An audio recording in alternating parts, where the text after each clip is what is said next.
All right. This is where the air goes through this evaporative coil and distributes cold air inside of the house. That's where the capacitor is for that blower motor. But this is everything you guys are breathing in.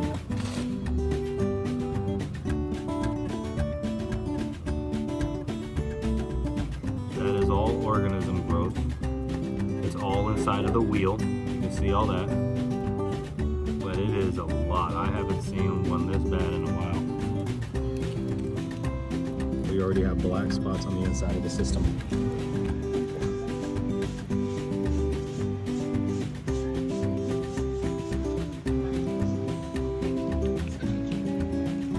This is the blower motor that you guys are saying the guy changed out last year.